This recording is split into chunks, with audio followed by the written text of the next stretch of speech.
चातुर्मासातील पहिला महिना श्रावण हा भगवान शिवशंकर यांना समर्पित आहे। वार सोमवार हा सुद्धा भगवान शिवशंकर यांचा वार म्हणून आपण ओळखतो। मग श्रावण महिन्यातील सोमवार म्हणजे श्रावणी सोमवार या दिवशी भगवान शिवशंकर भोलेनाथांची सेवा करण्याला किती जास्त महत्त्व असेल हे सांगायला नको। त्यातली त्यात श्रावण सोमवारी जर भगवान शिवाला शीघ्र प्रसन्न करून देणारी सेवा म्हणजे रुद्राभिषेक जर आपण केला तर सोन्याहून पिवळच आहे। नमस्कार सर्वांना, मी प्रांजली। या व्हिडिओमध्ये मी तुम्हाला अतिशय साध्या सोप्या पद्धतीने रुद्राभिषेक घरच्या घरी कसा करावा, रुद्राभिषेक करण्याची योग्य वेळ काय आहे, रुद्राभिषेक झाल्यानंतर नैवेद्य काय दाखवायचा असतो, आरती कोणती करायची असते, अशी सगळी माहिती तुमच्या सोबत शेअर करणार आहे। महिला, पुरुष, मुलं, मुली कोणीही घरच्या घरी रुद्राभिषेक ही सेवा करू शकतात। रुद्राभिषेक करण्यासाठी उत्तम वेळ म्हणजे सकाळी जितक्या लवकर तुम्हाला रुद्राभिषेक करता येईल तेवढ्या लवकर तुम्ही करू शकता।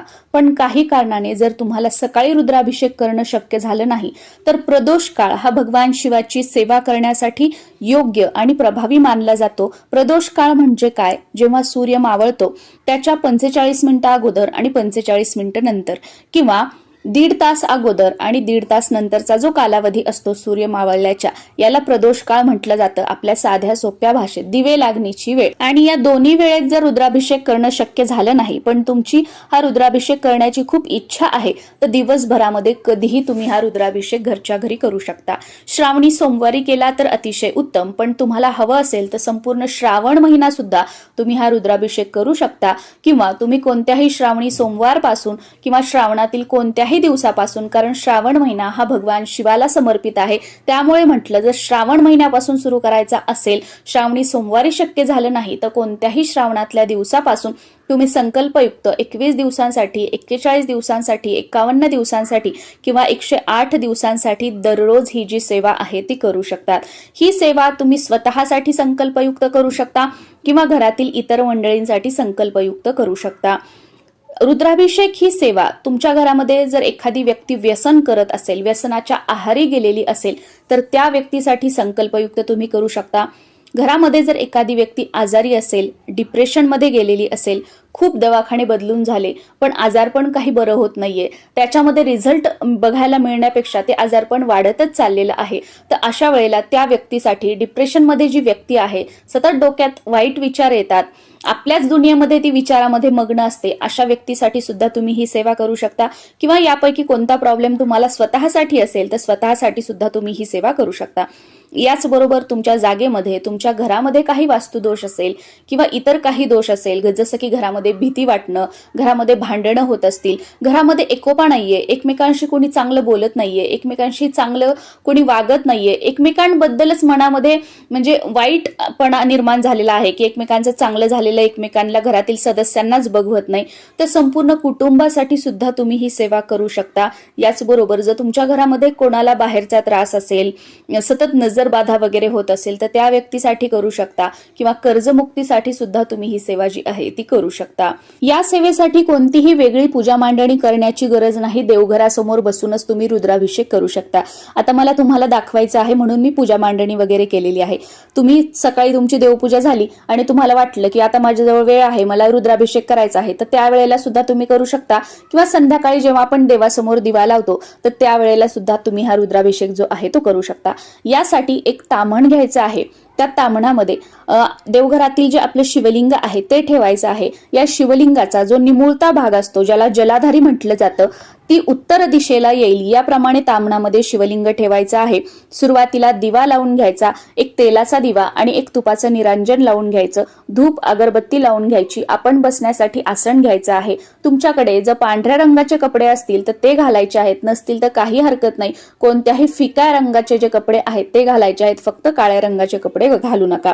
आणि तुमच्याकडे जर याप्रमाणे फोटोत तुम्हाला दिसते आहे व्हिडिओमध्ये अशी गळती असेल तर ती गळती घ्यायची, कारण का की तुमच्याकडे गळती असेल तर फक्त त्या गळतीवर जो छोटासा कलश आहे त्याच्यामध्ये पाणी टाकायचं, आपोआप एक एक थेंब पाणी त्या शिवलिंगावरती पडतं, जेणेकरून आपल्याला जे काही मंत्र स्तोत्र आहेत ते आपलं लक्ष विचलित न होता आपल्याला म्हणता येतात.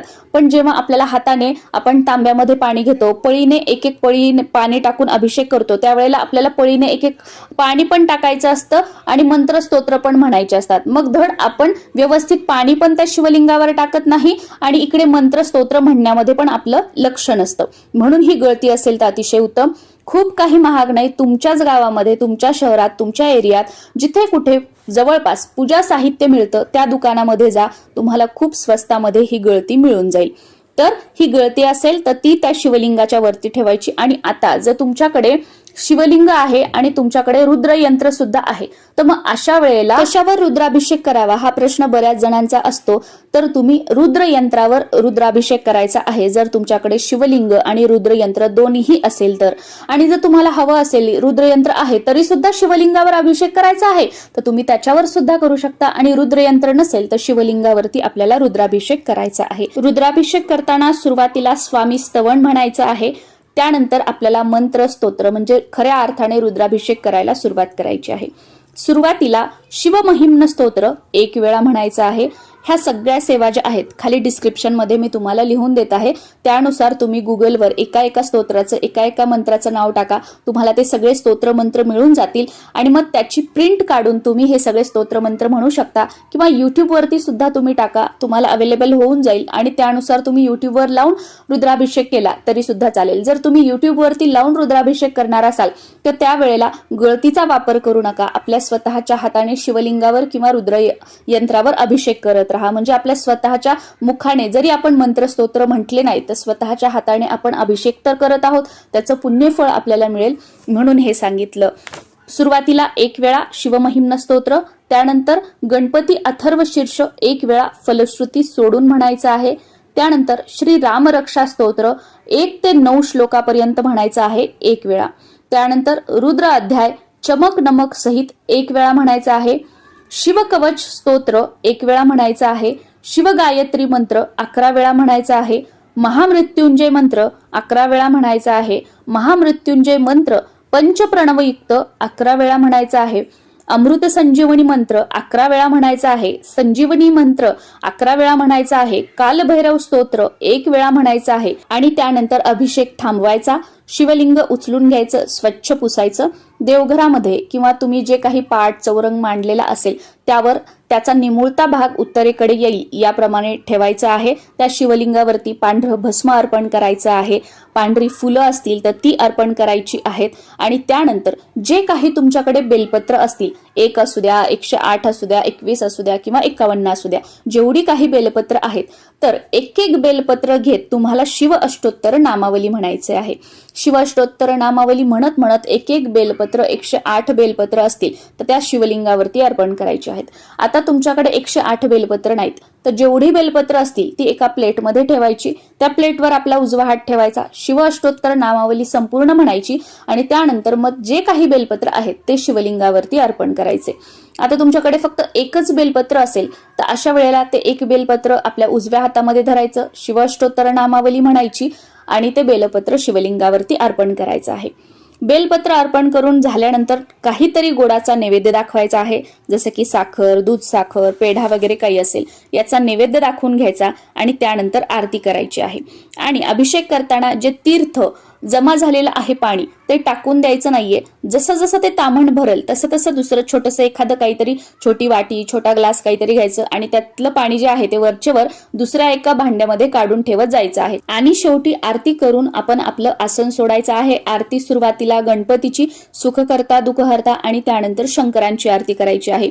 मी स्वतः किंवा आमच्याकडे लवथवती, विक्राळा, ब्रह्मांडी माळा ही जी आरती आहे शंकराची ती केली जाते. आपल्या चॅनलवर मी ती आरती अपलोड पण केलेली आहे. तुम्हाला हवं असेल तर युट्यूब वरती लावून त्यानुसार तुम्ही आरती करू शकता. त्या आरतीला म्युझिक दिलेलं नाहीये जेणेकरून आरती पटकन होते आणि फक्त ओव्या बोललेल्या आहेत, त्याच्यामुळे अगदी व्यवस्थित वाटतं की ऐकून सुद्धा आरती करायला. नाही तर बघा इतर आरतीचे जे व्हिडिओ असतात त्याच्यामध्ये म्युझिकच जास्त असतं, आरती दुसरीकडेच राहते, तर असं नाहीये. आणि तुमच्याकडे केंद्रातील स्तोत्र मंत्र पुस्तक असेल तर त्यामध्ये या सगळ्या सेवा आहेत. तुम्हाला गुगलवर किंवा युट्यूबवर या सेवा शोधायची गरज नाहीये. पण तुमच्याकडे केंद्रातील स्तोत्र मंत्र पुस्तक नसेल तर मात्र गुगलवरून किंवा युट्यूबवरून या सगळ्या सेवा बघून किंवा ऐकून तुम्हाला करायच्या आहेत.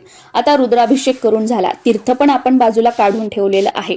तर या तीर्थाचा उपयोग जो आहे, तुम्ही जर एखाद्या आजारी व्यक्तीसाठी केलेला असेल तर ती आजारी व्यक्ती ज्या रूममध्ये झोपते, ज्या बेडवर वगैरे झोपते, तर तिथे ते पाणी तुम्हाला पुढच्या सोमवारपर्यंत शिंपडायचं आहे. जर तुम्ही फक्त सोमवार अभिषेक करणार असाल, रुद्राभिषेक करणार असाल तर, आणि जर तुम्ही रोज रुद्राभिषेक करणार असाल तर त्या रूमवरती, त्या व्यक्तीच्या अंगावर हे जे पाणी आहे ते शिंपडायचं आहे.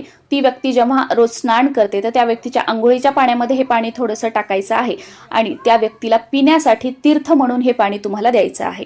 आता ती व्यक्ती जर डायरेक्टली पीत नसेल तीर्थ म्हणून, तर त्या व्यक्तीच्या जे आपण व्हेज सात्विक जेवण बनवतो त्याच्यामध्ये या पाण्याचा वापर करायचा, किंवा त्या व्यक्तीसाठी थोडासा भात, थोडीशी भाजी या पाण्यामध्ये, या तीर्थामध्ये बनवायची आणि त्या व्यक्तीला खाऊ घालायचं. याप्रमाणे सेम तुम्ही व्यसनी व्यक्तीसाठी करताय तर त्या व्यसनी व्यक्तीला हे पाणी पिण्यासाठी द्यायचं. जे तुम्ही दररोज जर रुद्राभिषेक करताय तर जेवढं पाणी लागेल, जेवढा वापर करायचा आहे तेवढा करायचा, आणि उरलेलं जे पाणी आहे तुळस सोडून कोणत्याही झाडाच्या कुंडीमध्ये आपल्याला टाकायचं आहे. पण कुठे पायंदळ येईल, त्या पाण्यावर पाय पडेल किंवा खरकट्यामध्ये, बेसिनमध्ये हे पाणी टाकून द्यायचं नाहीये. आणि जर तुम्ही स्वतःसाठी जर केलेली असेल ही सेवा तर स्वतः ते तीर्थ घ्यायचं आहे. आणि संपूर्ण घरासाठी केलेली असेल की माझ्या घरामध्ये एकोपा, प्रेम राहावं, सर्वांसाठीच मी ही सेवा करत आहे, तर मग सर्वांनी थोडं थोडं हे तीर्थ घ्यायचं आहे. बाहेरील बाधा वगैरे ज्या व्यक्तीला असेल, नजरदोष, त्याच्यासाठी तुम्ही सेवा केली असेल तर त्या व्यक्तीला हे तीर्थ द्यायचं आहे. आणि जर तुम्ही तुमच्या वास्तूसाठी, घरासाठी, घरात काही नकारात्मक ऊर्जा वगैरे असेल त्यासाठी ही सेवा केलेली असेल तर सकाळ आणि संध्याकाळ दोन्हीही वेळा हे जे तीर्थ आहे ते घरामध्ये शिंपडायचं आहे. एखाद्या स्प्रे बॉटलमध्ये वगैरे तुम्ही भरून ठेवा आणि सकाळ संध्याकाळ हे घरामध्ये शिंपडायचं आहे. आणि जर तुम्ही सोमवार सेवा करत असाल तर त्या बॉटलमध्ये किंवा ते पाणी स्टोअर करून ठेवा. आणि जर रोज सेवा करत असाल तर सांगितल्याप्रमाणे काम झाल्यानंतर ते पाणी तुम्ही कोणत्याही कुंडीमध्ये टाकू शकता. तर आय होप रुद्राभिषेक बद्दल मी तुम्हाला सगळी माहिती दिलेली आहे. पण तरी सुद्धा काही प्रश्न असतील तर खाली कॉमेंट सेक्शनमध्ये तुम्ही विचारू शकता.